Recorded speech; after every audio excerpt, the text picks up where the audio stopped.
Hello, grade 10 careers. Last seminar video because this is the last unit. Basically, for Unit 9, you're going to create a portfolio, and if you stayed up on all of the work that you were supposed to do throughout the course, you've got probably about 80% of it completed already. It's just a matter of getting it into a binder. Off we go. When you go into the unit, the first thing that you're going to do is you're going to watch some of these videos. You cannot use the links here. I know they're hyperlinked, but if you can see here, the last digit is left out.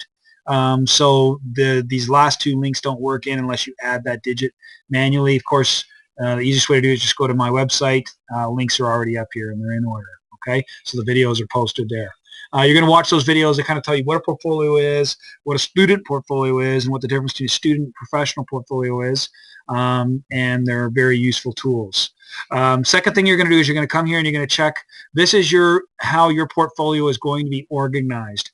If you look at the rubric for this, which is included in this package, down here, the organization of the portfolio is what you're being marked on. So it needs to be in this order. If it's not in this order, you're losing very easy marks. So when you get all your materials together, make sure that you organize it into this order. You're going to need a table of contents.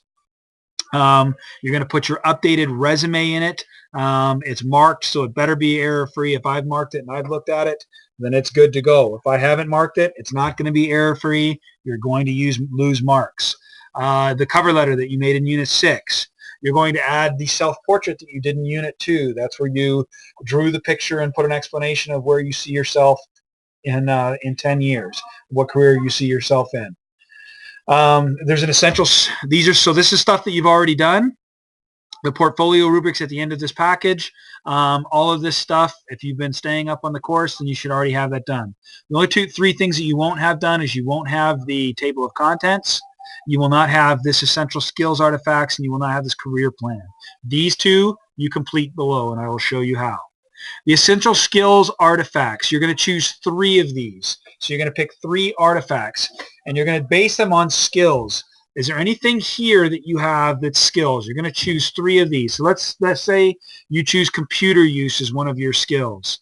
So what you're going to do for computer use is you're going to come down here and you're going to choose an artifact that exhibits that skill. What is something you have that proves that you know how to do it? And at the very least, a photo of you doing it. Take a photo of you on a computer. But if you don't have pictures that you created on a computer, if you don't have any certificates, medals, or awards that you've won on the computer, if you don't have anything like that, at the very least, let's get a photo of you on a computer, and you're going to add that as artifact number 1. Then you're going to choose a third one, thinking skills. We're going to come down here and we're going to choose an artifact. Artifacts are certifications, awards, WHMIS. If you've taken the WHMIS test and you have a certificate that shows that you passed WHMIS, that can be one of your artifacts.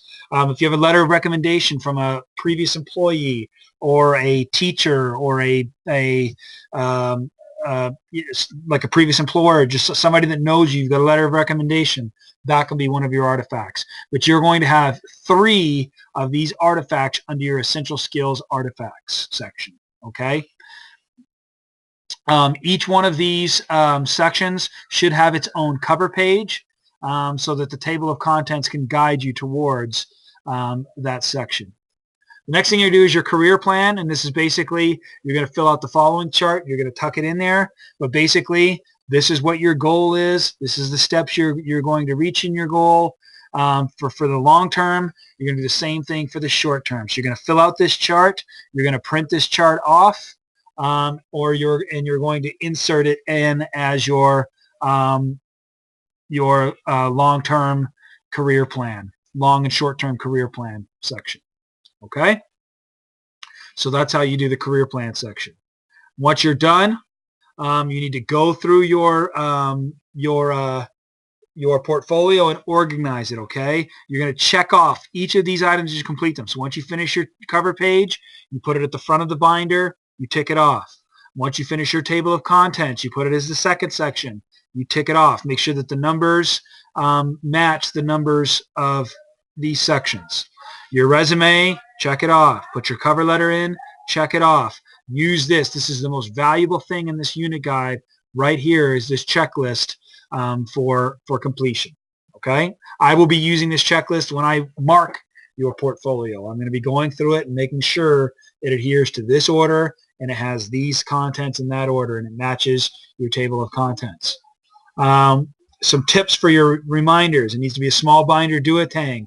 It needs to have its section dividers. So each one of these is sections, essential skills and artifacts, and it could be a blank piece of paper that just says essential skills and artifacts, section 6. It doesn't need to be fancy. You don't need to make anything or draw anything. It can be a white blank piece of paper that basically says section 6, essential skills and artifacts. It needs to be neat and clean.